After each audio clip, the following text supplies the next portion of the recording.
Big breaking news.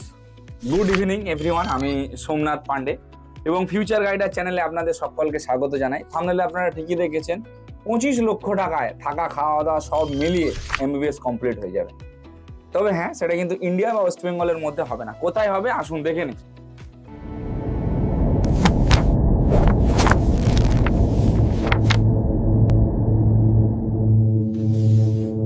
দেখুন, সবার শুরুতেই যদি বলি, এমবিবিএস এমন একটা কোর্স, যেই কোর্সটা পড়তে গেলে আপনার কলেজের পেশেন্ট ফ্লো খুবই অত্যাধুনিক বা অতি থাকা প্রয়োজন, প্রচুর পেশেন্ট ফ্লো থাকা প্রয়োজন। ফার্স্ট।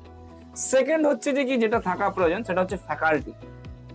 এই দুটো জিনিস মাথায় রেখে আজকে আমরা যে কলেজটার দিকে দেখছি 25 লক্ষ টাকায়, সেই কলেজটা আমাদের ওয়েস্ট বেঙ্গল বা ইন্ডিয়ার মধ্যে নেই, রয়েছে ইন্ডিয়ার বাইরে, অর্থাৎ আমাদের একদম ঘনিষ্ঠতম বন্ধুর দেশ যেটা হচ্ছে রাশিয়ার দেশ।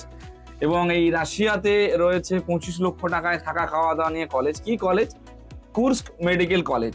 কুর্স্ক রয়েছে, আরো অনেক কলেজ রয়েছে, বাস্কির আছে, কাবাডিনো আছে, এই সমস্ত কলেজগুলো রয়েছে যেখানে 25 লক্ষ টাকায় আপনারা থাকা খাওয়া দাওয়া পড়াশুনো সমস্ত কিছু পেয়ে যাবেন, সব A to Z টোটাল। অ্যাডমিশনের প্রসেস কি রয়েছে দেখুন, নিটে আপনাকে কোয়ালিফাই করতেই হবে। নিটে কোয়ালিফাই না করলে অ্যাডমিশন হবে না, কারণ এটা হচ্ছে গভর্নমেন্ট কলেজ, এগুলো স্টেট মেডিকেল ইউনিভার্সিটি। তবে হ্যাঁ, এখানে কিন্তু ফেডারেল ইউনিভার্সিটিও আছে, সেটা private college. State medical university মানে গভর্নমেন্ট কলেজ, আর ফেডারেল ইউনিভার্সিটি মানে প্রাইভেট কলেজ। আমরা কিন্তু প্রাইভেট কলেজের কথা বলছি না, গভর্নমেন্ট কলেজের কথা বলছি। তো এই যে গভর্নমেন্ট কলেজে আপনারা যে অ্যাডমিশন নেবেন কুর্সকে, স্টেট মেডিকেল ইউনিভার্সিটিতে, আরো যে কলেজগুলো রয়েছে বাস্কির, কাবাডিনো, এছাড়া আরো অনেক কলেজ রয়েছে, এই যে কলেজগুলোর 25 লক্ষ টাকায় যে অ্যাডমিশন আপনারা নেবেন, এর ভর্তির সময় প্রায় নিয়ার অ্যাবাউট 7 থেকে 8 লক্ষ টাকা খরচা করতে হয়। অর্থাৎ বাদবাকি যে টাকাটা থাকলো সেই টাকাটা কিন্তু আপনারা ইনস্টলমেন্টে পেমেন্ট করতে পারবেন। হ্যাঁ, ইনস্টলমেন্টে পেমেন্ট করার একটা সুবিধা রয়েছে। যদি তাও মনে হয় যে আমি করতে পারবো না পেমেন্ট, তাহলে সেই ক্ষেত্রে আপনারা এডুকেশন লোন নিয়ে নিতে পারেন। এডুকেশন লোনটাও কিন্তু আমরা আপনাদের প্রোভাইড করে দেবো, এবং কোনো মর্টগেজ বা কোলাটেরাল ছাড়াই পুরোটাই আমাদের তত্ত্বাবধানে থাকবে। তাই সমস্ত পেরেন্টসদের উদ্দেশ্যে বলবো, যারা যারা চাইছেন এই বছর এমবিবিএস পড়াতে, তো ইন্ডিয়ার বাইরে যাওয়াটা খুব একটা মন্দ হবে না। আপনারা চেষ্টা করলে বাইরে পাঠাতে পারেন। আমাদের প্রতি বছরকে বছর প্রচুর স্টুডেন্ট বাইরে যায়, আগের বছরও গেছে, এই বছরও অলরেডি অনেক স্টুডেন্ট এনরোল করে রেখেছে। তো যারা যারা এখনো চাইছেন এনরোল করতে, তারা তাহলে এনরোল করতে পারেন। ফার্স্ট ব্যাচে আপনাদের পাঠিয়ে দেবো। রাশিয়াতে দুটো ইনটেক হয়, অনেকে বলে দুটো ইনটেক হয়, কিন্তু স্পেশালি আমি যেটা মনে করি যে না, দুটো ইনটেক হয় না, ইনটেক হচ্ছে একটাই। দুটো বার শুধু বাচ্চারা যেতে পারে, অর্থাৎ দুটো বারে বাচ্চারা যেতে পারে। সবার পরীক্ষা সেম, একই ক্লাস, একই পরীক্ষা, একই বেঞ্চ, সবই একই, আলাদা কিছুই না, কোনো রকম ভাবে কিচ্ছু না। সে যে ধরুন আপনার জুলাই বা আগস্টে যাচ্ছে, সেও যেই টাইমে বেরোবে, যে ধরুন এখন ফেব্রুয়ারিতে যাচ্ছে, সেও সেই টাইমেই বেরোবে, সেম একই টাইমে, আলাদা কিছুই না। ওখানেও কিন্তু 1 ইয়ারের ইন্টার্নশিপ রয়েছে, যেটা সবাই ভাবে যে ওখানেও ইন্টার্নশিপ করতে হবে, এখানে এসে ইন্টার্নশিপ করতে হবে, ব্যাপারটা ওরকম নয়।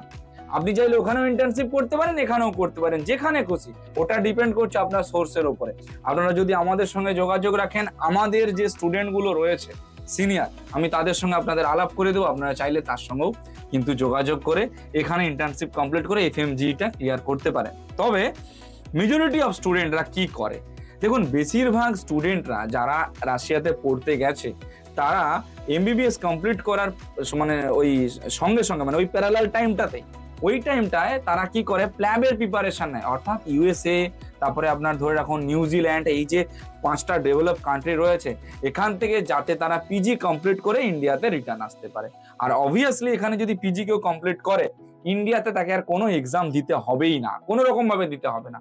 আপনারা এইখানে ডাইরেক্ট পুরো এসে জব বা চাকরি বা নিজেদের হসপিটাল যাই বলুন না কেন, সবই করতে পারবেন।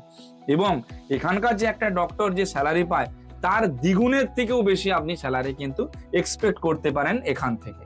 তাই সমস্ত পেরেন্টসদের উদ্দেশ্যে বলবো, যারা চাইছেন এই বছর কোনো রকম ভাবে বাজেট কম রয়েছে, প্ল্যান বি হিসাবে একটা অপশন চুজ করে রাখি, তারা চাইলে কিন্তু অনায়াসে এখন থেকে চুজ করে রাখতে পারেন। তবে আমি এই যে টাকা পয়সা নিয়ে কথাটা বললাম, সেটা শুধুমাত্র এখন যারা করছে তাদের জন্য একটা নির্দিষ্ট টাইম পিরিয়ড রয়েছে, যত সময় যাবে তত কিন্তু রেটটা বাড়বে। এটা আপনাদেরকে অ্যাকসেপ্ট করে নিয়ে চলতে হবে। অ্যাডমিশন রিগার্ডিং যদি কারো কোনো হেল্প লেগে থাকে, আপনারা আমাদের সঙ্গে যোগাযোগ করতে পারেন। আমরা রয়েছি সব রকম দিক থেকে আপনাকে সাপোর্ট দেওয়ার জন্য। Thank you.